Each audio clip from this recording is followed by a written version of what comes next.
এখানে বলবার জন্য আমি অত বড় মানুষ নই, তবু যে তোকে ডাকা হয়েছে আমি একটু ছোট্ট করে বলি। আমার আগের বক্তা বলে গেলেন যে আসলে পাকিস্তানিদেরকে বলবার জন্য যে নুরুন নবী কে ছিলেন, তো হিংসা বিদ্বেষ এগুলো নয় বা ঘৃণা নয়, মুক্তিযোদ্ধাকে হতে হয় ভীষণ মায়াময়, আর মায়াময় হলেই তবে মায়াময় মানুষ হলে তবেই বোধহয় মুক্তিযোদ্ধা হওয়া যায়। সেজন্যই তিনি এমন ভাবে কথা বলতে পেরেছেন সকলের সাথে। আর আমার মনে হয় আমি যে সিনেমাটা দেখলাম প্রমাণ চিত্র, সেটি একজন মুক্তিযুদ্ধের গল্প, একটা সময়ের গল্প, একটি কালের গল্প। আমরা একটি কালের একজন মহিরুহের গল্প দেখেছি। সম্পূর্ণ মানুষকে তো কখনোই কোথাওই আনা সম্ভব না, তার সকল জীবন আনা সম্ভব না। যে কাজটির জন্য তিনি আসলে নিজেকে উৎসর্গ করেছেন সেটি আমরা দেখেছি। আমার মনে হয় যে আমাদের প্রজন্মের বা তারপরের প্রজন্মের কাছেও মুক্তিযুদ্ধের একটা গল্প, কিন্তু সেই গল্পটাকে সবসময় আসলে খুঁড়ে দগদগে করে তুলতে হয়। আর সেই কাজটি করেছেন নাদিম, তাকে অনেক অনেক ধন্যবাদ সেটা করবার জন্য।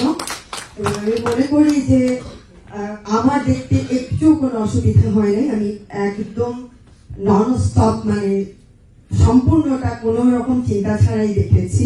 আমি আশা করছি আপনাদের সকলেরও ভালো লেগেছে এবং আমারও ভীষণ ভালো লেগেছে। ধন্যবাদ।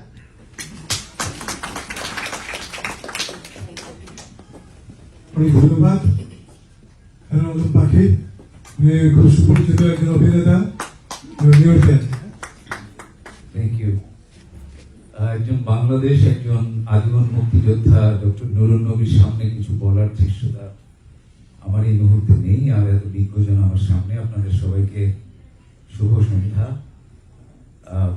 আমি ধন্যবাদ জানাবো আমাদের বন্ধুবর ডিরেক্টর নাদিম ইকবাল। আমি দেখেছি নিউ ইয়র্কের ছবিটা, একজন আজীবন মুক্তিযোদ্ধাকে কি করে পর্দায় এনে তাকে সম্মান জানানো হয় এবং তাকে সম্মান জানানোর মাধ্যমে কি করে আমাদেরকে স্মরণ করিয়ে দেওয়া হয় মুক্তিযুদ্ধের ত্যাগ, কিভাবে বাংলাদেশ হলো, কিভাবে একটি মানচিত্র হলো।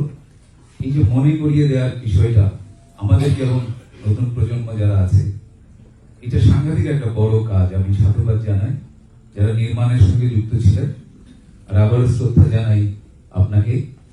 এই সুবাদে আমি একটি আমন্ত্রণ জানাবো আপনাদের, সেটা হচ্ছে আপনাদের মাঝে আমরা আসবো একটি নাটক নিয়ে।